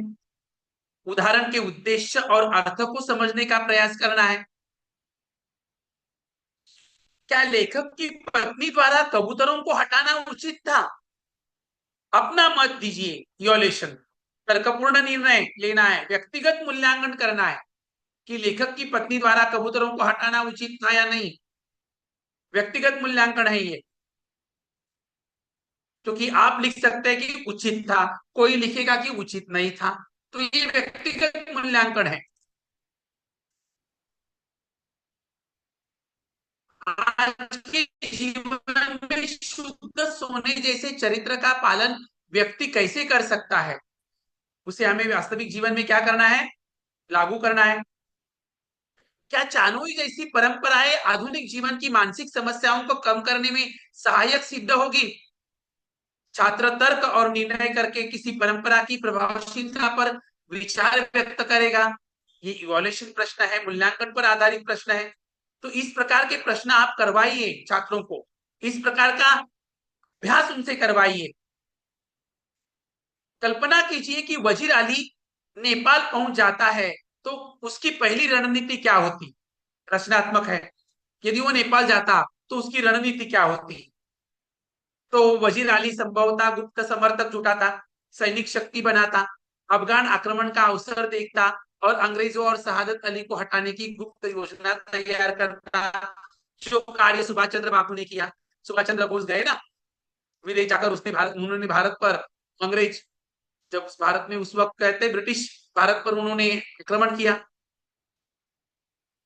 तो इस प्रकार के प्रश्न बनाइए। पाठ पढ़ाने के बाद 6 ग्रुप बनाइए उनके, रिमेंबर से लेकर क्रिएशन तक, और उनको अलग अलग प्रकार के प्रश्न तैयार करने के लिए कहिए। और वो प्रश्न समझ पर आधारित क्यों है ये भी उनसे पूछिए। अब देखो एक केस स्टडी है आपके सामने। कल्पना कीजिए कि आप एक पोस्टर तैयार कर रहे हैं जिसका संदेश है मानवता अभी भी जिंदा है। आप 2 पंक्तियां लिखेंगे या अनुच्छेद लिखेंगे? चलो अनुच्छेद लिखेंगे। मानवता अभी भी जिंदा है। देखो उस चित्र में क्या है, क्या हो रहा है, जरा आइए चैट बॉक्स के माध्यम से। सभी कुशल कुशाग्र अध्यापक, प्रवीण दक्ष पारंगत अध्यापक यहाँ पर उपस्थित है। बताइए मुझे चित्र में क्या है, लिखिए चैट बॉक्स के माध्यम से।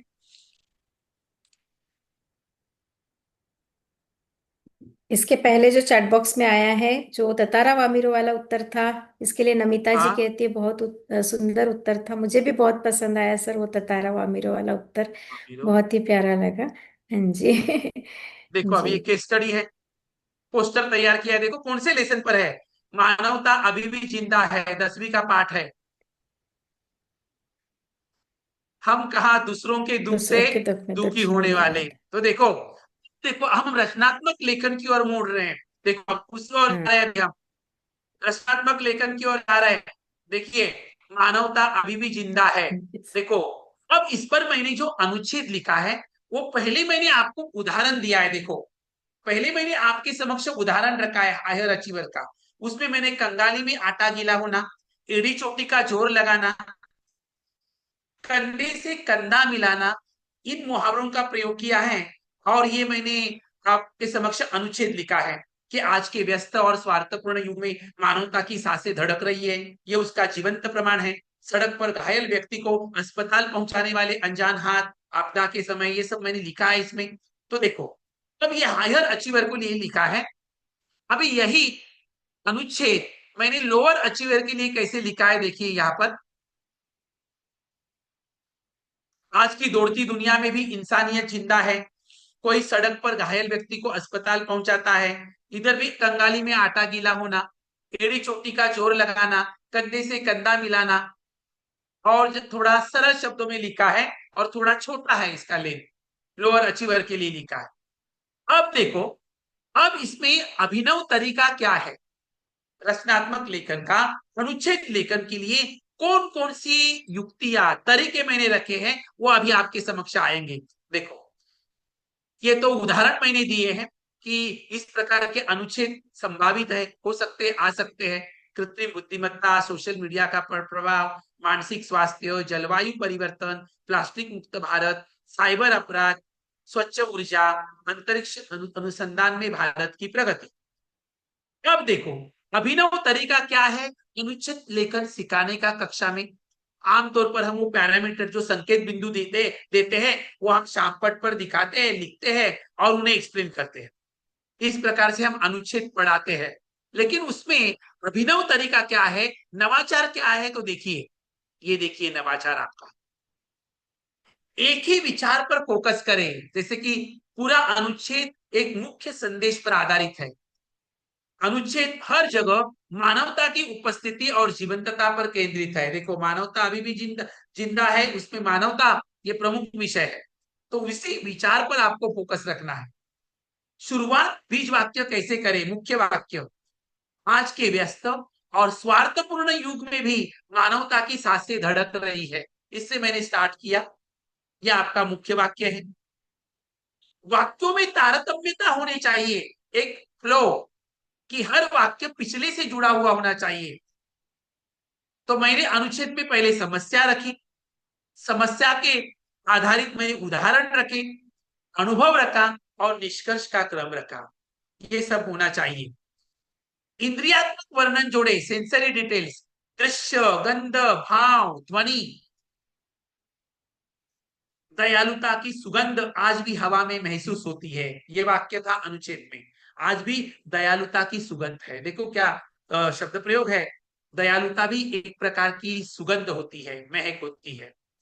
तो ये आज भी हवा में महसूस होती है, यानी आज भी यत्र तत्र सर्वत्र दयालु भाव वाले लोग हैं। हमने मनुष्यता कविता भी पढ़ी है, मनुष्यता कविता भी पढ़ी है, बराबर है। कभी प्रश्न आएगा विश्लेषण पर, मनुष्यता और अब कहा दूसरों के दुख में दुखी होने वाले, इस पाठ में, इस दोनों पाठों का आपको क्या करना है, तुलना करनी है, तर्क से, बराबर है, तुलना करनी है, दोनों में तुलना करनी है। तो देखो, तो इंद्रियात्मक वर्णन है, छोटे छोटे स्पष्ट वाक्य लिखने हैं, पढ़ने में सरलता हो, प्रभाव हो, ये छोटी सी घटनाएं मन में आशा जगाती है, इस प्रकार के वाक्य हो अनुच्छेद में। उदाहरण हो, मैंने उदाहरण रखा महामारी का, कोरोना काल का, कि उस वक्त हमने मनुष्यता दिखाई, मानवता दिखाई ना, एक दूसरे की सहायता की हमने। तो महामारी के समय लोगों की मदद। मुहावरों का प्रयोग करें, हमने वहां पर एड़ी चोटी का जोर लगाना, कंधे से कंधा मिलाना, ये मुहावरे, कंगाली में आटा गीला, इनका प्रयोग किया। समापन भी कैसे हो आपका, जब तक किसी के भीतर मानवता की लौ कभी नहीं बुझेगी। इससे मैंने अनुच्छेद को, उसका अनुच्छेद का समापन किया। तो समापन भी आपका, समापन में आपको सार प्रस्तुत करना है, वो भी आपका यथार्थ होना चाहिए, सटीक होना चाहिए। तो ये सारी बातें उसमें आएगी। उसमें वाक्य संतुलन भी आएगा, बहुत लंबा या बहुत छोटा वाक्य भी नहीं होना चाहिए। भावनाओं को जीवंत रखना है, कि उसमें ज्यादा कि अनजान हाथ घायल व्यक्ति को अस्पताल पहुंचाते हैं। देखो इसमें कितनी बड़ी करुणा है। अनजान हाथ घायल व्यक्ति को अस्पताल पहुंचाते हैं, जो यानी हमारे जो कोई सगे संबंधी नहीं है, रिश्तेदार नहीं है, उन्हें भी हम अस्पताल ले गए कोरोना काल में, एक दूसरे की मदद की। कैसे लगी ये अभिनव तकनीकें आप सभी को, जरा बताइए मुझे। चैट बॉक्स के माध्यम से कुछ लिख रहे हैं। यस, क्लैपिंग हो रही है। हाँ, कुछ लिखी है। यस, शब्द जीवंत होते हैं। बहुत सुंदर, बेहतरीन। तो ये सारे अभिनव तकनीकें जो है उससे छात्रों को रूबरू करवाइए आप। परिचित बहुत अच्छा करवाइए इनसे मार्गदर्शन। कि एक वेरी ही नाइस विचार पर फोकस सर। रखे। ये सब होना जरूरी है। अब देखो, अगर रोबोट हमारे क्लासमेट होते, देखो इस प्रकार के अनुच्छेद आ सकते हैं। अगर रोबोट हमारे क्लासमेट होते, हमारे सहपाठी होते, तो कैसे होता? भविष्य की प्रयोगशाला होती, वहां पर मैंने उड़ती चिड़िया पहचानना, आसमान पर चढ़ना, नाक में दम करना, तो तले उंगली दबाना, इन मुहावरों का प्रयोग किया है। अगर रोबोट हमारे क्लासमेट होते तो कैसे होता? लोअर अचीव, ये हायर अचीवर के लिए है और ये लोअर अचीवर के लिए भी लिखा है, दोनों के लिए लिखा है। देखा, पढ़िए जरा। अगर रोबोट हमारे क्लासमेट होते तो स्कूल बहुत अलग लगता, सवालों का जवाब वे तुरंत देते, उड़ती चिड़िया पहचानना उनके लिए आसान होता, उनकी तेजी देखकर लगता कि उनका ध्यान आसमान पर चढ़ गया है। कभी कभी लगता कि वे पढ़ाई में हमारा नाक पे दम कर देंगे, क्योंकि वे सब कुछ जल्दी समझते हैं।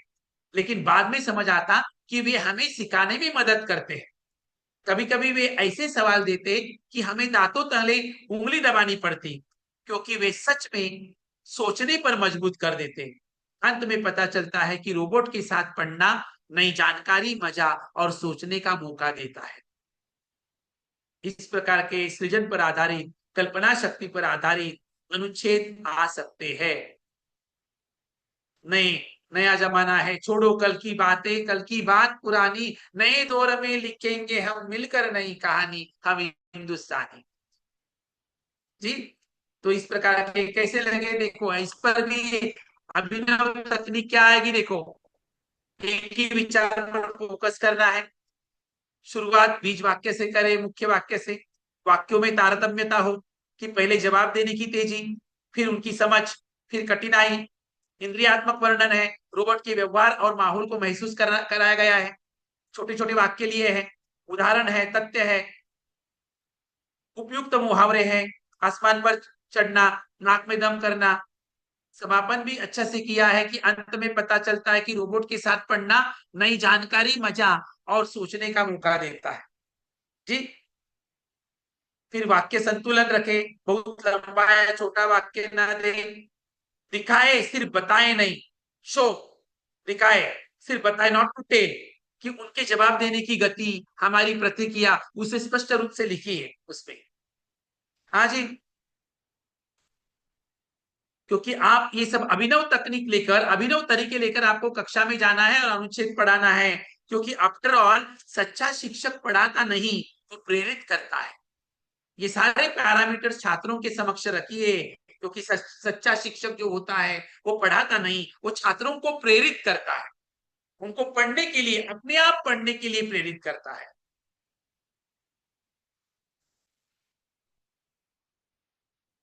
तो इस प्रकार की टेक्निक्स अपनाइए।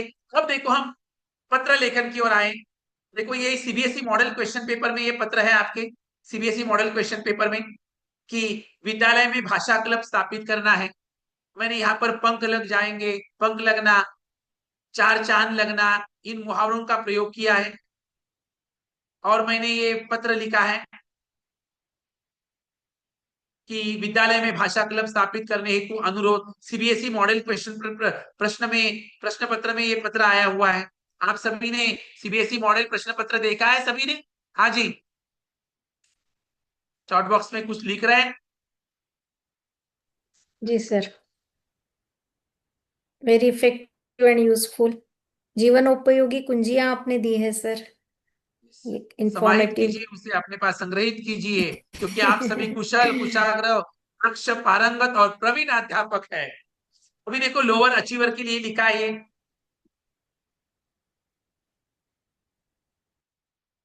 कि विद्यालय में भाषा क्लब बनाया जाए। इससे हम कहानी, कविता, भाषण और लेखक सीख सकेंगे, क्षमता बढ़ेगी और हमारी प्रतिभा को पंख लगेंगे। प्रतियोगिता में विद्यालय की प्रतिष्ठा पर भी चार चांद लगेंगे। कृपया कृपया ये क्लब खोलने की अनुमति दे। बराबर है? सीबीएसई मॉडल क्वेश्चन पेपर में हायर अचीवर का भी ध्यान रखा है, लोअर अचीवर को भी ध्यान में रखा है। तो इसकी अभिनव तकनीक क्या है, नवाचार क्या है? देखो, उचित, ये पहले कक्षा में आपको रखना है, पढ़ाते समय, पत्र पढ़ाते समय उचित प्रारूप का प्रयोग, इसे लगा दीजिए फलक पर कक्षा में। पत्र का पता, संबोधन, विषय, मुख्य भाग, धन्यवाद तथा हस्ताक्षर, सभी सही क्रम में हो, उचित प्रारूप, स्पष्ट और विनम्र भाषा हो, सम्मानजनक संबोधन हो, सादर निवेदन है, सविनय निवेदन है, कृपा करने की कृपा करने की कृपा करे, व्हाटएवर, इस प्रकार आप लिख सकते हैं। उद्देश्य की स्पष्टता हो, विषय छोटा परंतु सीधे पत्र का उद्देश्य हो, विद्यालय में भाषा क्लब स्थापित करने हेतु अनुरोध, शॉर्ट एंड स्वीट। तार्किक प्रस्तुति, पहले आवश्यकता बताना, भाषा क्लब की आवश्यकता क्या है वो बताना, लॉजिकल सीक्वेंस, लाभ स्पष्ट करना, उससे लाभ क्या होंगे वो बताना, फिर अनुरोध रखना, रिक्वेस्ट, पत्र का प्रभाव स्पष्ट और क्रमबद्ध हो, फिर मुहावरों का प्रयोग हो, पंख लग जाना, चार चांद लगना, उनका प्रयोग करना सिखाइए, सकारात्मक और समाधानकारी दृष्टिकोण रखिए, पत्र केवल मांग या शिकायत तक सीमित न हो, सिर्फ मांग करना और शिकायत रखना, बल्कि लाभ व समाधान भी बताइए, सकारात्मक हो, जैसे क्लब शुरू होने से विद्यार्थियों को कौशल मिलेगा, उनका कौशल विकसित होगा, औपचारिकता हो, सधन्यवाद, भवदीय जैसे शब्दों का प्रयोग हो, संक्षिप्तता हो, सटीकता हो, पत्र छोटा लेकिन अर्थपूर्ण हो, अनावश्यक विस्तार या जटिलता उसमें न हो, उससे वो रहित हो, भावनात्मक अपील हो, भाषा के प्रति उनकी रुचि के पंख लग जाएंगे, तो इस प्रकार की भावनात्मक अपील वाली भाषा शैली का प्रयोग करिए, साफ सुथरा लेखन कीजिए, उचित मार्जिन या पैराग्राफ विभाजन जो है वो ठीक से कीजिए, दो परिच्छेदों के बीच में अंतराल जो रखना चाहिए वो भी रखिए अंतर। अब देखो, एक 21वीं सदी का मैंने पत्र दिया है, अब सभी के लिए नया है। देखिए, आप सभी के लिए नया है कि आप भरत भारती हैं। हाल के वर्षों में चिकित्सा क्षेत्र में रोबोटिक सर्जरी का प्रयोग बढ़ रहा है, परंतु आम जन अभी इससे लाभों और महत्व से पर्याप्त रूप से अवगत नहीं है। दैनिक समाचार पत्र के संपादक को एक औपचारिक पत्र लिखिए जिसमें आप रोबोटिक सर्जरी के विषय में जागरूकता फैलाने हेतु समाचार लेख प्रकाशित करने का अनुरोध करें। अभी जो आज रोबोटिक सर्जरी जो आई है उसमें जागरूकता फैलाना है, उसके बारे में लोग डरते हैं कि रोबोटिक सर्जरी कैसे करेगी रोबोट, क्या होगा, बराबर है, तो उसके बारे में जागरूकता फैलाना है, इसलिए संपादक महोदय को पत्र लिखिए और इस विषय से संबंधित लेख लिखने के लिए कहिए ताकि लोगों में जागरूकता बढ़े। तो देखो, ये नया विषय है आप सभी के समक्ष, तो उस पर मैंने लिखा है कि सविनय निवेदन है कि चिकित्सा जगत में रोबोटिक सर्जरी तेजी से प्रचलित हो रही है, परंतु जनता अभी भी उसकी उपयोगिता से अनभिज्ञ है। यह तकनीक चिकित्सीय जोखिम कब करती है और सर्जरी में सोने पर सुहागा सिद्ध होती है, सोने पर सुहागा।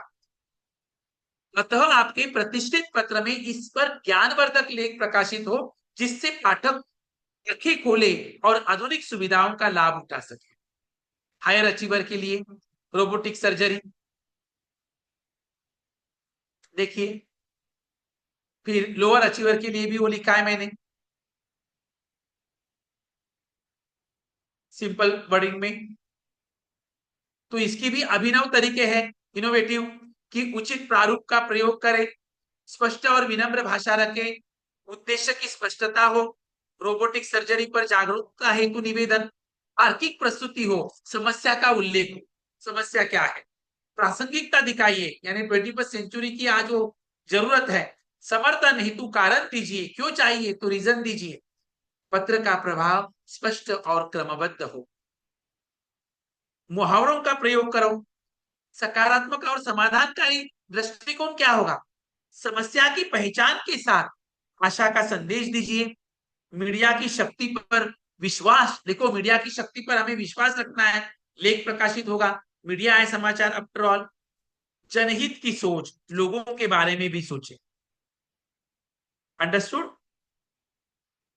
संक्षिप्तता और सटीकता रखें, पत्र छोटा लेकिन अर्थपूर्ण हो, अनावश्यक विस्तार हो, जटिलता से रहित हो, फिर भावनात्मक अपील क्या की, भाषा के प्रति उनकी रुचि के सर्जरी में सोने पर सुहागा सिद्ध होती है, सर्जरी में सोने पर सुहागा होगा, इस प्रकार की भाषा शैली का प्रयोग कीजिए, तो ये रचनात्मकता आप इनमें लाइए, अंडरस्टूड, इस प्रकार की रचनात्मकता होनी चाहिए, सारे पैरामीटर्स कक्षा में रखिए, देखो आपको गतिविधि का भी ज्ञान हुआ, ब्लूम्स के बारे में 6 सीढ़ियां हैं। पाठ पढ़ाने के बाद 6 कैटेगरी में बच्चों का वर्गीकरण कीजिए और 6 कैटेगरी में उनको प्रश्न तैयार करने के लिए कहिए, जो 25 और 30 शब्दों में उसके उत्तर लिख सके। जब छात्र स्वयं का प्रश्न स्वयं तैयार करेगा तो उससे हल भी अपने आप ही मिलेगा। उसे हल भी, जब हम कोई मन में कोई पजल गढ़ते हैं तो उसका उत्तर हमें पता होता है अपने आप को। तो ये इस प्रकार छात्रों को पढ़ाइए नहीं, पढ़ने के लिए प्रेरित कीजिए। बराबर है। शिक्षा वही है जो मन को खोल दे, उनके मस्तिष्क को खोलिए छात्रों के। शिक्षा वही है जो मन को खोल दे, वही शिक्षा होती है। केवल दिमाग को आपको भरना नहीं है, उनके दिमाग को नहीं भरना है। बराबर है, ये होना जरूरी है। आपको उन्हें सीखने के लिए प्रेरित करना है। जो सीखने को प्रेरित करता है वही असली विजेता होता है, वही असली विनर होता है। आपकी जीत होगी वहां पर। समझ में आया जी? समझ में आया? तो ये नवाचार है। तो अनुच्छेद पढ़ाने से पहले, पत्र लेखन पढ़ाने से पहले, ये जो नवाचार पर जो मैंने मापदंड आप सभी के समक्ष रखे हैं वो कक्षा में प्रस्तुत कीजिए। अभी कोई भी निबंध अनुच्छेद आप पढ़ा रहे हैं तो उसके बारे में छोटे छोटे सेंटेंस इस मापदंड में रखिए, फिलअप कीजिए। सिंपल से डिफिकल्ट की ओर लेके जाइए, सरल से कठिन की ओर ले जाइए उन्हें। फिर छात्र इन्हें देखकर ना अनुच्छेद लिखेगा, सरल से कठिन की ओर आगे बढ़िए। ये सब होना जरूरी है। मैंने ये विषय दिए प्रधानाचार्य को पत्र, विद्यालय में डिजिटल सुरक्षा, साइबर। जरा पढ़िए मनीषा जी, क्या विषय दिए? जी सर। विद्यालय में डिजिटल सुरक्षा, साइबर सुरक्षा जागरूकता कार्यशाला आयोजित करने हेतु अनुरोध। दूसरा विषय है विद्यालय में पर्यावरण संरक्षण हेतु ग्रीन कैंपेन या वृक्षारोपण कार्यक्रम शुरू करने का अनुरोध। तीसरा है विद्यालय में मानसिक स्वास्थ्य एवं परीक्षा तनाव प्रबंधन सत्र आयोजित करने की अनुमति हेतु। नेक्स्ट है विद्यालय में रोबोटिक्स या एआई या कोडिंग क्लब स्थापित करने का अनुरोध। अंतिम है विद्यालय में जल संरक्षण एवं प्लास्टिक मुक्त परिसर अभियान आरंभ करने हेतु पत्र। तो देखो, ये कुछ नए टॉपिक्स है मैंने आपके समक्ष रखे। इसमें से आपने कुछ कुछ उनको करवाया होगा। तो देखिए, गतिविधि आपने अपने आप सीखी। पाठ पढ़ाने के बाद छात्र स्वयं प्रश्न तैयार करेंगे, प्रश्न पूछेंगे। जब वो प्रश्न पूछेंगे, जब विद्यार्थी प्रश्न पूछना सीख जाए तभी शिक्षा सफल हो जाती है, तभी शिक्षा क्या हो जाती है। तो इस प्रकार की गतिविधि करवाइए। और ये पत्र और अनुच्छेद करवाते समय जो भी पत्र और अनुच्छेद आप करवा रहे हैं उनको इस मापदंड में भर दीजिए। ये 8 जो सेक्शन है उनके सामने रखिए, या अभिनव तकनीकें उनके सामने रखिए और उसमें शब्द लिख के दीजिए, छोटे छोटे वाक्य दीजिए, मुख्य वाक्य दीजिए अनुच्छेद का, समापन का भी वाक्य दीजिए। सिंपल से डिफिकल्ट की ओर, सरल से कठिन की ओर छात्रों को ले जाए। तब वो अनुच्छेद लिखना सीख जाएगा, पत्र लेखन का कार्य भी वो करेगा। हाँ जी, क्योंकि शिक्षा वह शक्ति है जो असंभव को संभव बना देती है। बराबर है, इसे आपको ध्यान में रखना है। ध्यान रखिए, शिक्षक पतंग है। पतंग पता है ना, पतंग पतंग उड़ाते हैं, मकर संक्रांति भी आ रही है। शिक्षक पतंग है पर विद्यार्थी उसकी डोर है। शिक्षक पतंग है पर विद्यार्थी उसकी डोर है। दोनों मिलकर उड़ते हैं, दोनों मिलकर उड़ते हैं। देखो, शिक्षक पतंग है, विद्यार्थी उसकी डोर है और दोनों मिलकर उड़ते हैं। तो अध्यापन अध्ययन प्रणाली में दोनों को उड़ना है, तैरना है, डुबकियां लगाना है। ये कुशाग्र, दक्ष, प्रवीण, पारंगत अध्यापक ही कर सकता है। और आप सभी कुशल, कुशाग्र, पारंगत, दक्ष और प्रवीण अध्यापक है। तो आप जानते हैं कि आप पतंग है, विद्यार्थी उसकी डोर है और दोनों मिलकर अध्ययन अध्यापन प्रणाली में उड़ रहे हैं। यहां तक हमने देखा। अब हम रुकते हैं, क्योंकि पढ़ाई का उद्देश्य रटना नहीं, सोच जगाना है। कोई प्रश्न मनीषा जी? क्या क्या लिखा है उन्होंने? हाँ जी, जी सर। अभी यहाँ पर प्रश्न आया हुआ है कि जो आपने पत्र का प्रारूप दिया, तो नरेश सर कह रहे हैं कि महोदय, पत्र का क्या यह उचित प्रारूप है? सीबीएसई से प्रश्न का प्रारूप ऐसा कोई नहीं है। आप इसमें भी लिख सकते हैं या ऊपर आप प्रेषक से भी स्टार्ट कर सकते हैं, परीक्षा भवन से। परीक्षा हम्म। भवन, अबक विद्यालय, नई दिल्ली। बाद में उसके नीचे दिनांक लिख सकते हैं। बाद में आप सेवा में संपादक महोदय, दैनिक समाचार पत्र, नई दिल्ली। इस प्रारूप को भी अपना सकते हैं। या इस प्रकार भी आप लिखेंगे, सेवा में संपादक महोदय, बाद में विषय महोदय, अंत में भरत भारती, और पता और दिनांक उधर भी लिख सकते हैं। दोनों प्रारूप सही है। हाँ जी, जैसे नमिता जी का एक प्रश्न आया है सर कि शब्द सीमा से कम शब्द में लिखवा सकते हैं क्या पत्र? लिखवा सकते हैं। जो लोअर अचीवर है जी उनके लिए लिखवा जी। सकते हैं, उसके लिए कोई दिक्कत नहीं है। 5-10 शब्द आगे पीछे हो गए तो उससे कोई फर्क नहीं पड़ता, लेकिन जो शब्द की वर्तनी है वो सही होनी चाहिए। हम्म। और एक प्रारूप के और अनुसार उसे लिखे, लॉजिकल सेंस के साथ, तार्किकता से जी, उसे लिखे। नरेश जी का और एक प्रश्न है कि शिकायती एवं संपादकीय पत्र में क्या अंतर है? संपादक को शिकायत यानी कंप्लेंट करना है तो आप म्युनिसिपल कॉर्पोरेशन को कर सकते हैं, महानगर निगम को आप शिकायत कर सकते हैं कि आप जिस मोहल्ले में रहते हैं वहां पर जो सड़कें हैं, वहां पर जो स्ट्रीट लाइट है वो ठीक से काम नहीं कर रही है, तो वो शिकायत हो जाएगी, कंप्लेंट हो जाएगा। हम्म। और संपादक को पत्र जब लिखते हैं, जब कोई लेख प्रकाशित करना हो, वॉटेवर, तो सीबीएसई में भी है ऐसे संपादक के पत्र आए हुए हैं। संपादक को लिखे, आपके स्कूल में आपने जो वार्षिक दीक्षांत समारंभ करवाया, एनुअल डे करवाया, उसका लेखा जोखा आप भेज रहे हैं संपादक को, ताकि वो अपने समाचार पत्र में उसे क्या कर सके, प्रसिद्ध कर सके। जी जी उनके प्रारूप जी। में कोई भी अंतर नहीं है। किसी ने लिखा है, नरेश कुमार जी लिख रहे हैं, क्या संपादकीय हम्म पत्र और शिकायती पत्र के प्रारूप में अंतर है? कुछ अंतर नहीं है, हम्म सभी सेम है। हम्म संपादक महोदय हम्म। लिखना है, वहां पर नगर निगम अधिकारी लिखना है, नगर निगम अधिकारी लिखना है, महोदय लिखना है। जी जी। ग्रामर मंजू भी जी, यस, मॉडल होगा। मंजू जी ने गुजारिश की है कि सैंपल पेपर आंसर के साथ भेजेंगे क्या? ये प्लीज कौन सेंड सा sample sample paper? Paper with answers. Board ने मंजू जी प्रकाशित का किया है ना, जो रिक्वेस्ट है। सीबीएसई हम्म। वेबसाइट पर रखा है, CBSE model CBSE question paper है। वेबसाइट पर है। जी हाँ, जी। सीबीएसई वो वेबसाइट पर वो आंसर है। की के साथ, हाँ, मार्किंग स्कीम के साथ दिया हुआ है। यस। शालू जी कह रही है कि इसकी जो पीडीएफ है वो शेयर करेंगे ताकि हम हाँ शेयर रिवाइज करा करेंगे, सके। हाँ सलाम जी। जी शेयर करेंगे। जी जी जी, जी जरूर। जी। बाकी कैसे लगा ओवरऑल आपको? आप सभी कुशल, कुशाग्र, प्रवीण, दक्ष, पारंगत अध्यापक है। ये शब्द आपको कल कक्षा में जाकर छात्रों के समक्ष रखना है। उन्हें कहना है, राम कुश राम आप कुशल है, सीता आप कुशाग्र है, पारंगत है, दक्ष है, इनका प्रयोग करना है। हाँ जी, तो यहाँ पर हम रुके अभी, समाप्त करते हैं जी सर। समापन जी करें। जी। धन्यवाद जी। धन्यवाद मिलिंद सर।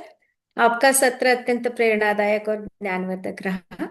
आपने स्पष्ट किया कि भाषा शिक्षण नियमों से आगे बढ़कर रचनात्मकता, अनुभव और आनंद की प्रक्रिया है। ब्लूम्स टेक्सोनोमी पर आधारित प्रश्न निर्माण और पत्र लेखन की नवाचारी तकनीक, सराहना के जादुई शब्द जो आपने शुरुआत में ही हम हमारी सराहना करके जो प्रस्तुत किए, और जिस सरलता से और प्रभावी तरीके से आपने प्रस्तुत किया, वो वास्तव में अनुकरणीय है। हम सभी इस सत्र से नए दृष्टिकोणों और सार्थक सीख के साथ लौट रहे हैं, जिन्हें अपने विद्यार्थियों तक पहुंचाना हमारा सौभाग्य है। तो माननीय मिलिंद सर ने प्रश्नों के उत्तर भी दे चुके हैं। अगर कोई प्रश्न पूछना चाहता है तो एक आध और प्रश्न हम ले सकते हैं सर। Madam, कि there are अभी a few समापन questions in करें, the chat box. समापन करें। Yes A yes. few questions तो in the chat box.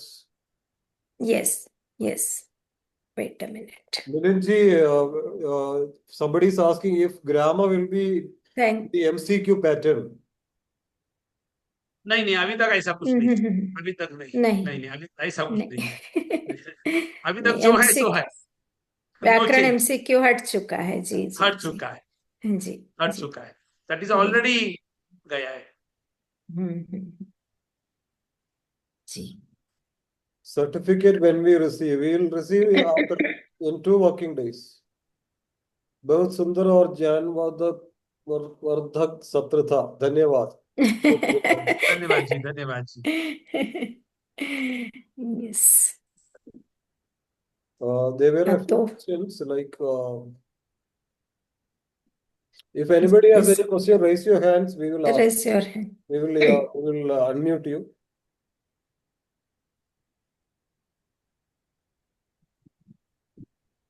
Internal marks कैसे असेसमेंट करें?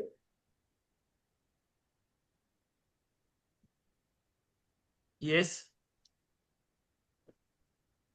इंटरनल मार्क्स कैसे असेसमेंट करें पूछ रहे कैसे हैं। करेंगे मैम? बताइए, मनीषा मैम बताइए आप। जी जी, इंटरनल हाँ। मार्क्स के लिए जैसे हम पीए लेते हैं स्कूल में, पीरियोडिक असेसमेंट लेते हैं, उसमें से पीरियोडिक असेसमेंट के बेस्ट पीरियोडिक असेसमेंट में से हम मार्क्स ऐड करते हैं, एवरेज 2 बेस्ट निकाल करके उसका एवरेज लेते हैं।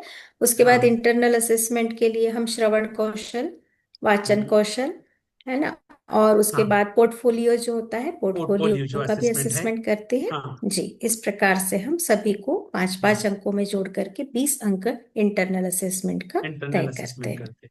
और जी, कुछ गतिविधि आधारित मूल्यांकन हो, एक्टिविटी गतिविधियां बेस्ड मल्टीपल असेसमेंट हो असेसमेंट आपके। के जो इंटरनल असेसमेंट होते हैं उसके 5 अंक होते हैं। जी, कोई स्कूल क्या कर रही है, बिहेवियर कंट्रीब्यूशन भी दे रहे हैं, अटेंडेंस भी को भी ध्यान में रख रही है, क्योंकि इंटरनल अटेंडेंस। अपने हाथ जी में, इंटरनेट जी इन जी आवर जी, हैंड, सो दे कैन बिल्कुल। डूइंग चेंज, उसमें चेंज भी करते हैं। अटेंडेंस, बिहेवियर अटेंडेंस, ये भी हम कर सकते हैं। नरेंद्र नोटबुक। कुमार कोहली से एक क्वेश्चन है। जी शिकायती एवं संपादकीय दैट आई टोल्ड यू, पत्र में शिकायती एंड अंतर। संपादकीय आई जी explain ji him sir already. Ji Okay, okay. Ji. Any more questions? Otherwise, we can stop.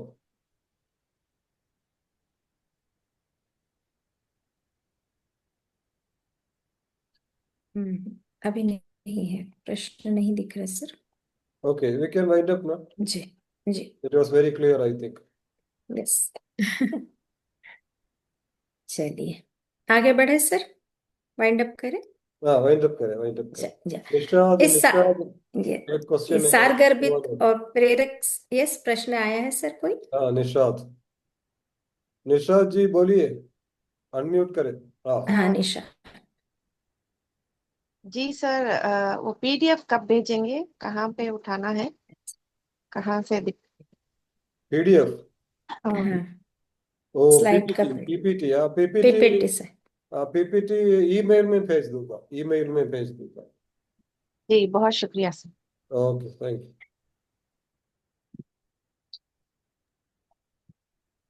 Okay Manisha ji, yes yes, आगे बढ़िए। चलिए या इस सारगर्भित और प्रेरक सत्र के समापन अवसर पर मैं हृदयपूर्वक आभार व्यक्त करना चाहती हूँ डॉक्टर सलाम सर और बीजू एस पिल्ले सर का। धन्यवाद, जिनके नेतृत्व और सतत प्रोत्साहन ने इस ज्ञान यात्रा को एक प्रभावी रूप प्रदान किया।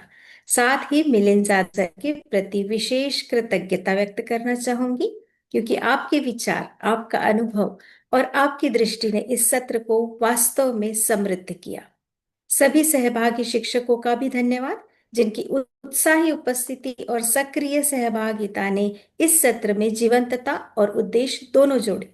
आइए हम सभी आगे भी सीखने की इस यात्रा को नए संकल्प, व्यापक सोच और उद्देश्यपूर्ण प्रयासों के साथ जारी रखें, ताकि शिक्षा वास्तव में विवेक दृष्टि और सकारात्मक परिवर्तन का माध्यम बन सके। अब विनम्रता पूर्वक आमंत्रित करती हूँ डॉक्टर सलाम सर को कि वे इस सफल सत्र के समापन की घोषणा करें। Over to you sir. जोर से तालियां मिलिंद जी के लिए। थैंक यू सो नहीं मच जी, सर। थैंक यू जी, थैंक यू जी। Very valuable guidelines. Very valuable Yes. guidelines.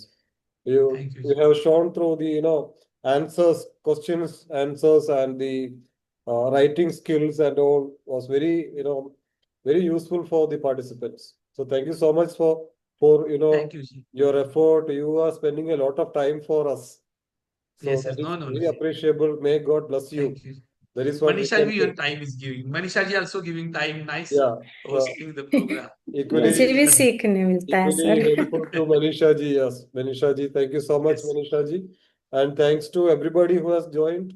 Joining, yes. सबको प्रणाम, नमस्कार। And नमस्कार जी। धन्यवाद. Yeah. So keep Yeah. connected, keep learning. Our Milind sir is always ready to help us. Yes. Whenever you want, you just put a Ever ready, sir. Ever yeah. ready. Whenever you Ever want, you ready. just request in the group. We will make arrangements. He's And always ready. By always God's ready. grace, we are getting very good, Thank you, contributions ji. from, Milind ji and Manisha ji, Vinod ji. हाँ. We are making another Yes. session from Vinod sir also Yes. very soon. So thank you so much for Yes. Yes. everyone. Thank you, sir, once again. Thank Thank you, you, ji. sir. Thank you, ji. Thank you, everybody. Good Thank night. you, ji. Thank you, ji. Shubha thank you Ratri. Sir, good night, Thank you, ji. शुभ रात्रि Thank you, sir. ji. Thank you, ji. Thank you. सलाम sir, Hindi सीख रहे हैं।